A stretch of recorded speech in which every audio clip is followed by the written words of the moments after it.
বর্তমানে এআই কতটা পাওয়ারফুল এটা তো সবাই জানে। এআই দিয়ে করা যায় না এমন কোনো কাজ নাই। এআই দিয়ে সব কিছুই করাই সম্ভব। এখন শুনতেছি যে এআইকে প্রশ্ন করলে নাকি সে সব ধরনের প্রশ্নের উত্তর দিতে সক্ষম। তাও প্রশ্নের উত্তর দেয় সঠিকভাবে, কোনো মিথ্যা হয় না। তো যাচাই করে দেখি যে আসলে সে সঠিক অ্যান্সার দিতে পারে কি না। এখন আমি গুগলকে একটা প্রশ্ন করব, এআইকে, যে নর্মালি সে উত্তর দিতে পারে কি না সেটা যাচাই করে দেখি আর কি। চলুন দেখে আসি।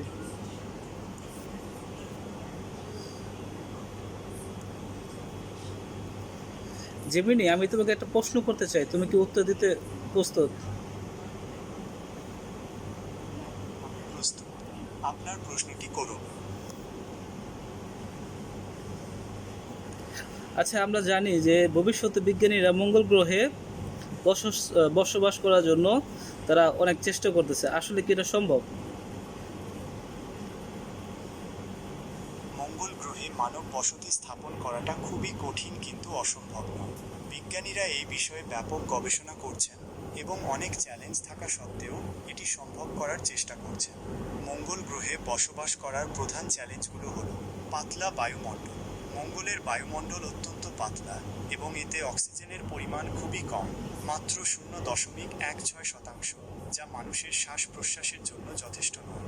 বিকিরণ: মঙ্গলের কোনো শক্তিশালী চৌম্বক ক্ষেত্র নেই, তাই এটি সূর্য থেকে আসা ক্ষতিকারক বিকিরণ এবং মহাজাগতিক রশ্মি থেকে সুরক্ষিত নয়। এটি মানবদেহের জন্য খুবই বিপজ্জনক। তাপমাত্রা: মঙ্গলে তাপমাত্রা অনেক কম, গড় তাপমাত্রা প্রায় -62°C। জল ও খাদ্য: মানুষের বেঁচে থাকার জন্য জল ও খাদ্যের অভাব একটি বড় চ্যালেঞ্জ। যদিও মঙ্গলে বরফ আকারে পানি থাকার প্রমাণ পাওয়া গেছে, এটি ব্যবহার উপযোগী করা কঠিন। মাধ্যাকর্ষণ শক্তি: মঙ্গলের মাধ্যাকর্ষণ শক্তি পৃথিবীর মাত্র 38%, যা মানুষের শরীরের ওপর দীর্ঘমেয়াদী কী প্রভাব ফেলবে তা এখনও পুরোপুরি জানা যায়নি। এর ফলে হাড় ও পেশির ক্ষয় হতে পারে। এই চ্যালেঞ্জগুলো মোকাবিলায় বিজ্ঞানীরা নানা প্রযুক্তি ও কৌশল নিয়ে কাজ করছেন, যেমন মাটির নিচে বা ডোমের ভেতরে বাসস্থান তৈরি, কার্বন ডাই অক্সাইড থেকে অক্সিজেন তৈরি এবং গ্রিনহাউসের মাধ্যমে গাছপালা ফলানো। নাসা ও স্পেসএক্সের মতো সংস্থাগুলো 2030 সালের মধ্যে মঙ্গলে মানুষ পাঠানোর পরিকল্পনা করছে।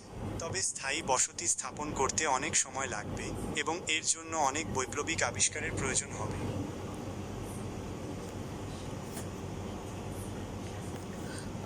আমরা তো জানি মানুষের অক্সিজেন ছাড়া, পানি ছাড়া মানুষ বাঁচতে পারে না। তাহলে কীভাবে সম্ভব? মঙ্গল গ্রহে তো পানি নাই, অক্সিজেন নাই, তাহলে কীভাবে সম্ভব? মঙ্গল গ্রহে পানি আছে, তবে বেশিরভাগই বরফ আকারে বা মাটির নিচে তরল অবস্থায়।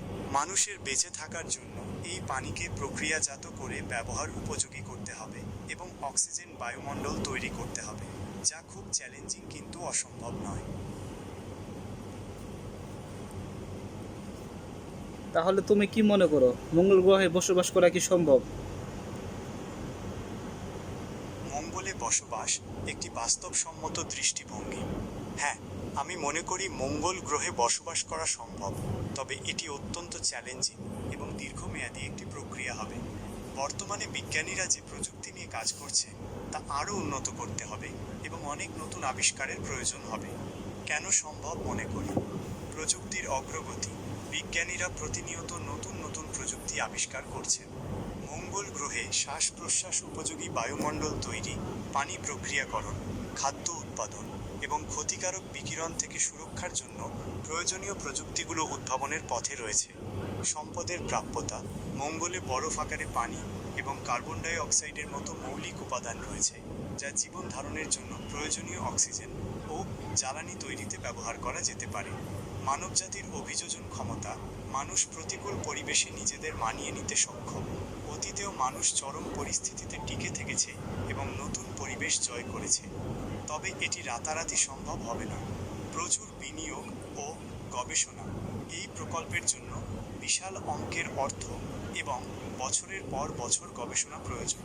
শারীরিক ও মানসিক প্রভাব: দীর্ঘ সময় ধরে কম মাধ্যাকর্ষণ এবং সীমিত পরিবেশে থাকার শারীরিক ও মানসিক প্রভাবগুলো সম্পর্কে আরও জানতে হবে।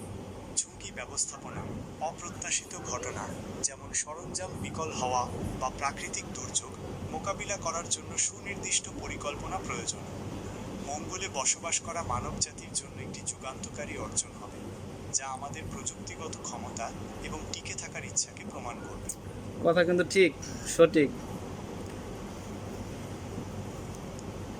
এই তোমাকে অনেক ধন্যবাদ। আপনাকে স্বাগত। আরও কিছু জানতে চাইলে জিজ্ঞাসা করতে পারেন।